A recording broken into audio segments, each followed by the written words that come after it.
പുണർദം, പൂയം, ആയില്യം, മൂലം, പൂരാടം, ഉത്രാടം, അവിട്ടം, ചതയം, പൂരുരുട്ടാതി എന്നിങ്ങനെയുള്ള 9 നക്ഷത്രക്കാരായിട്ടുള്ള വ്യക്തികൾക്ക് ഈ കർക്കിടക വാവ് കഴിഞ്ഞുള്ള സമയം നിങ്ങളുടെ ജീവിതത്തിലെ തന്നെ അതിപ്രാധാന്യമറിയിക്കുന്ന ഒരു സമയമാണ്.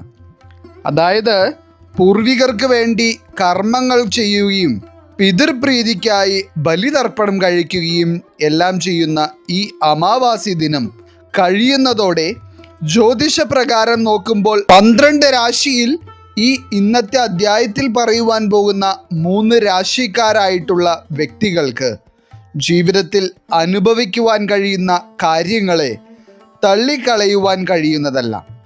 അപ്പോൾ ഈ കർക്കിടക വാവിന് ശേഷം ഈ 9 നക്ഷത്രക്കാരായിട്ടുള്ള വ്യക്തികളുടെ ജീവിതത്തിലും സംഭവിക്കുവാൻ പോകുന്ന ഏറ്റവും പ്രധാനപ്പെട്ട എല്ലാ കാര്യങ്ങളെ പറ്റിയും തന്നെ ഇന്നത്തെ അധ്യായത്തിലൂടെ നാം വിശദമായി പരാമർശിക്കുന്നുണ്ട്. എല്ലാവർക്കും ഇന്നത്തെ അധ്യായത്തിലേക്ക് സ്വാഗതം. അപ്പോൾ ഇതിൽ ഒന്നാമതായി ഈ കർക്കിടക വാവിന് ശേഷം ജീവിതത്തിൽ വളരെ വിശേഷമായ ചില കാര്യങ്ങൾ കാണുവാനുള്ള യോഗം നിലനിൽക്കുന്ന രാശിക്കാരായി വരുന്നത് പുണർദം, പൂയം, ആയില്യം ഉൾപ്പെടുന്ന കർക്കിടകം രാശിക്കാരാണ്. ഈ പുണർദം, പൂയം, ആയില്യം നക്ഷത്രക്കാരായിട്ടുള്ള വ്യക്തികളെ സംബന്ധിച്ചിടത്തോളം ഈ കർക്കിടക വാവ് ദിനത്തിൽ പിതൃക്കൾ നേരിട്ട് നിങ്ങളിലേക്ക് അനുഗ്രഹം നൽകിയിട്ടുണ്ട് എന്ന് തന്നെ നിങ്ങൾക്ക് മനസ്സിലാക്കാം.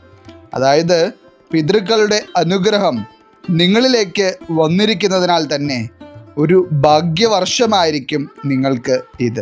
അതോടൊപ്പം തന്നെ ഈ കർക്കിടക വാവ് ദിനത്തിൽ എല്ലാ കർമ്മങ്ങളും കൃത്യമായി ചെയ്ത വ്യക്തികളാണ് നിങ്ങളെങ്കിൽ നിങ്ങളുടെ വീടുകളിൽ സന്തോഷവും സമാധാനവും വളരെയധികം ഉണ്ടാവുകയും ഇതുവരെ നിലനിന്നിരുന്ന എല്ലാ പ്രശ്നങ്ങളും പ്രതിസന്ധികളും അകന്ന് പല വിധത്തിലുള്ള ശുഭകാര്യങ്ങളും ഉണ്ടാവാൻ പോകുന്ന ഒരു സമയം കൂടിയായിരിക്കും ഇനിയുള്ള ദിവസങ്ങൾ. ഇനി ഇതിൽ തന്നെ ജീവിതത്തിൽ ഒരു പുരോഗതിയും കാണുവാൻ കഴിയാത്തതിനാലും എന്തൊക്കെയോ തടസ്സങ്ങൾ പല വിധത്തിലും നേരിടുന്നത് കൊണ്ടും ജീവിതത്തോടുള്ള പ്രതീക്ഷ തന്നെ നഷ്ടപ്പെട്ട് ജീവിച്ചിരുന്ന ചില പുണർദം, പൂയം, ആയില്യം നക്ഷത്രക്കാരായിട്ടുള്ള വ്യക്തികളുണ്ട്. ഇത്തരത്തിലുള്ള അനുഭവത്തിലൂടെ പോയിക്കൊണ്ടിരിക്കുന്ന വ്യക്തികളെ സംബന്ധിച്ചിടത്തോളം പൂർവികരുടെ അനുഗ്രഹ കടാക്ഷം നിങ്ങളിൽ നേരിട്ട് വന്നിരിക്കുന്ന ഈ ഒരു സമയത്ത് നിങ്ങളിൽ നിലനിന്നിരുന്ന എല്ലാ കാര്യതടസ്സങ്ങളും നീങ്ങുകയും ജീവിതത്തിൽ വളരെ ശുഭകരമായിട്ടുള്ള നേട്ടങ്ങൾ നിങ്ങൾക്ക് കൈവരുവാനും പോവുകയാണ്. ഒപ്പം തന്നെ പിതൃദോഷം നിലനിന്നിരുന്നതിനാൽ കുടുംബത്തിൽ ഐക്യമില്ലാതെ എപ്പോഴും കുടുംബകലഹങ്ങളും മനസ്സമാധാനക്കേടുകളും അനുഭവിച്ചിരുന്ന കർക്കിടകം രാശിക്കാർക്കും ഇത് ശുഭസമയം തന്നെയാണ്. അതായത് നിങ്ങൾ അനുഭവിച്ചു കൊണ്ടിരുന്ന ദാരിദ്ര്യം നിറഞ്ഞ സാഹചര്യങ്ങളും കഷ്ടപ്പാടുകളും സാവധാനം നിങ്ങളിൽ നിന്ന് അകലുകയും പല നേട്ടങ്ങളും നിങ്ങളുടെ വീടിനെ തേടിയെത്തുകയും ചെയ്യുന്ന ഒരു സമയമായിട്ടാണ് കർക്കിടകം രാശിക്കാരെ സംബന്ധിച്ചിടത്തോളം ഈ കർക്കിടക വാവ് കഴിഞ്ഞിട്ടുള്ള സമയം കണക്കാക്കപ്പെടുന്നത്. ഇനി ജീവിത നേട്ടങ്ങൾ മാത്രമല്ല, ആരോഗ്യപരമായി വളരെയധികം പ്രതിസന്ധികൾ നേരിട്ടിരുന്ന കർക്കിടകം രാശിക്കാരായിട്ടുള്ള വ്യക്തികൾക്ക് ഒരു മെച്ചപ്പെട്ട ആരോഗ്യസ്ഥിതിയിലേക്ക് മടങ്ങിയെത്തുവാനും അതിലൂടെ നിങ്ങൾക്ക് വളരെ ഉന്മേഷത്തോടെയും ആരോഗ്യത്തോടെയും ജീവിതത്തിൽ എല്ലാ കാര്യങ്ങളും ചെയ്യുവാനുള്ള യോഗവും ഈ ഒരു സമയത്ത് ഉണ്ടാകുന്നുണ്ട്. ചുരുക്കി പറഞ്ഞാൽ പിതൃക്കളുടെ അനുഗ്രഹം നിങ്ങളിലേക്ക് വരുത്തുന്നത് ചെറിയ രീതിയിലുള്ള മാറ്റങ്ങളൊന്നുമായിരിക്കില്ല. ഇനി രണ്ടാമതായി ഈ കർക്കിടക വാവ് കഴിയുന്നതോടെ ജീവിതത്തിൽ അതിസവിശേഷമായ പല മാറ്റങ്ങളും കാണുവാനുള്ള മഹാഭാഗ്യം കൈവന്നിരിക്കുന്ന രാശിക്കാരായി വരുന്നത് മൂലം, പൂരാടം, ഉത്രാടം വരുന്ന ധനുരാശിക്കാരാണ്. പ്രത്യേകിച്ച് ധനുരാശിക്കാരായിട്ടുള്ള വ്യക്തികളുള്ള വീടുകളിൽ ഈ കർക്കിടക വാവ് കഴിയുന്നതോടെ ഐശ്വര്യവും സമ്പൽ സമൃദ്ധിയും നിറയുമെന്നുള്ളതാണ് സത്യം. ഒപ്പം തന്നെ ധനുരാശിയെ ഭരിക്കുന്ന വ്യാഴത്തിൻ്റെ ഊർജം നിങ്ങളുടെ പൂർവികരുടെ ഊർജവുമായി ചേർന്ന് നിങ്ങളുടെ ജീവിതത്തിൽ പല പോസിറ്റീവായിട്ടുള്ള മാറ്റങ്ങളും ഇനിയുള്ള ദിവസങ്ങളിൽ ഉണ്ടാകും. മാത്രമല്ല, വ്യാഴത്തിൻ്റെ അനുഗ്രഹത്തോടൊപ്പം തന്നെ പൂർവികരുടെ അനുഗ്രഹവും നിങ്ങളിലേക്ക് വരുന്നതിനാൽ നിങ്ങൾക്ക് ക്ഷമയും സഹനശക്തിയും ദൃഢനിശ്ചയവും അധികരിക്കുകയും അതിലൂടെ നിങ്ങളുടെ കർമ്മമേഖലയിലും ജീവിതത്തിൽ നിങ്ങൾ ചെയ്യുന്ന പല കാര്യങ്ങളിലൂടെയും വളരെ വലിയ നേട്ടങ്ങൾ തന്നെയാണ് നിങ്ങളെ കാത്തിരിക്കുന്നത്.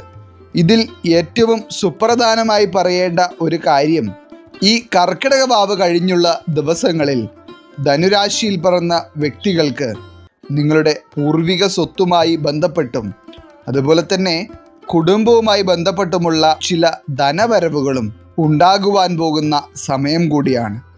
ഒപ്പം തന്നെ നിങ്ങളിൽ നിലനിന്നിരുന്ന ദോഷങ്ങൾ അകലുന്ന ഈ ഒരു സമയത്ത് പല ധനുരാശിക്കാരായിട്ടുള്ള വ്യക്തികൾക്കും നിങ്ങളുടെ മക്കളുടെ ജീവിതത്തിൽ തടസ്സങ്ങൾ നീങ്ങി ചില നേട്ടങ്ങൾ വന്നു ചേരുന്ന കാഴ്ചകൾ കാണുവാനും ഒപ്പം തന്നെ അവരുടെ നേട്ടങ്ങളിൽ പങ്കുചേരുവാനുള്ള യോഗവും കൈവരും.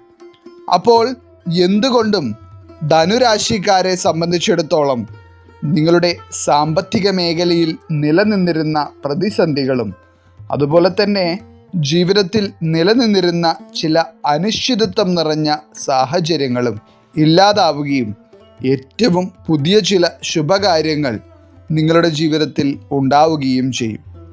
ഇനി മൂന്നാമതായി, ഈ കർക്കിടക വാവ് കഴിഞ്ഞുള്ള ദിവസങ്ങളിൽ ജീവിതത്തിലെ ഏറ്റവും വിലപ്പെട്ട ചില കാര്യങ്ങൾ നേടിയെടുക്കുവാനും അതുപോലെ തന്നെ ജീവിതത്തിൽ ഒരു പോസിറ്റീവായിട്ടുള്ള മാറ്റം കാണുവാനുമുള്ള യോഗം പിതൃക്കളുടെ അനുഗ്രഹത്താൽ കൈവന്നിരിക്കുന്ന രാശിക്കാരായി വരുന്നത് അവിട്ടം, ചതയം, പൂരുരുട്ടാതി വരുന്ന കുംഭം രാശിക്കാരാണ്. പല കുംഭം രാശിക്കാരായിട്ടുള്ള വ്യക്തികളുടെ ഭവനങ്ങളിലും ഒരു സമാധാനവുമില്ലാതെ ജീവിതത്തിൽ നെട്ടോട്ടമോടേണ്ട സാഹചര്യങ്ങളിലൂടെ പോയിക്കൊണ്ടിരിക്കുന്ന നിരവധി ആളുകളുണ്ട്. എന്നാൽ പിതൃക്കളുടെ അനുഗ്രഹം നിങ്ങളിലേക്ക് വരികയും അതോടൊപ്പം തന്നെ കുംഭം രാശിയെ ഭരിക്കുന്നത് ശനിയായതിനാലും നിങ്ങളിലേക്ക് ഈ ഒരു സമയത്ത് വരുന്ന ഫലങ്ങൾ വളരെ ശക്തമായിരിക്കും. അതായത് ഇപ്പോൾ പിതൃക്കളുടെ അനുഗ്രഹം നിങ്ങളിൽ ശക്തമാവുകയും അതോടൊപ്പം തന്നെ ശനി നിങ്ങളിൽ അനുഗ്രഹഭാവത്തിൽ നിൽക്കുകയും ചെയ്യുന്നതിനാൽ കുംഭം രാശിക്കാരായിട്ടുള്ള വ്യക്തികളുടെ കർമ്മരംഗത്ത് പല വിധത്തിലുള്ള ഉയർച്ചകളുണ്ടാവുകയും നിങ്ങളുടെ സാമ്പത്തിക പ്രതിസന്ധികൾ അകലുകയും ചെയ്യുവാൻ പോകുന്ന ഒരു സമയമാണ് ഇത്. ചുരുക്കി പറഞ്ഞാൽ നിങ്ങളുടെ ജീവിതത്തിൽ സന്തോഷവും സമാധാനവും അധികരിക്കുകയും നിങ്ങൾ ആഗ്രഹിക്കുന്നതും സ്വപ്നം കാണുന്നതുമായ പല കാര്യങ്ങളും ജീവിതത്തിൽ ഫലപ്രാപ്തി കാണുകയും ചെയ്യുന്ന ഒരു സമയമായിരിക്കും ഇനി വരുന്നത്.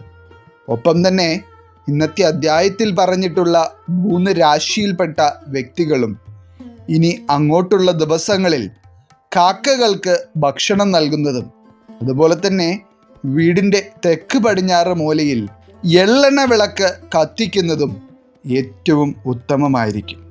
അപ്പോൾ എന്തുകൊണ്ടും നിങ്ങളെ തേടി ഭാഗ്യം വരികയും നിങ്ങളുടെ വീട് സമ്പൽ സമൃദ്ധി കൊണ്ട് നിറയുകയും ചെയ്യുവാൻ പോകുന്ന സമയമാണ് ഇനിയുള്ള ദിവസങ്ങൾ. ഈശ്വരൻ നിങ്ങളെല്ലാവരെയും അനുഗ്രഹിക്കട്ടെ. നിങ്ങളുടെ പ്രത്യേക പ്രാർത്ഥനാ വിഷയങ്ങൾ എന്തെങ്കിലുമൊക്കെ ഉണ്ടെങ്കിൽ നിങ്ങളുടെ പേരുകൾ സഹിതം ഒന്ന് എഴുതി അറിയിക്കുക. നാം നമ്മുടെ പ്രാർത്ഥനകളിലും പ്രത്യേക പൂജകളിലും നിങ്ങളുടെ പേരുകൾ സഹിതം ഉൾപ്പെടുത്തുന്നതായിരിക്കും. എല്ലാവർക്കും നന്ദി, നമസ്കാരം.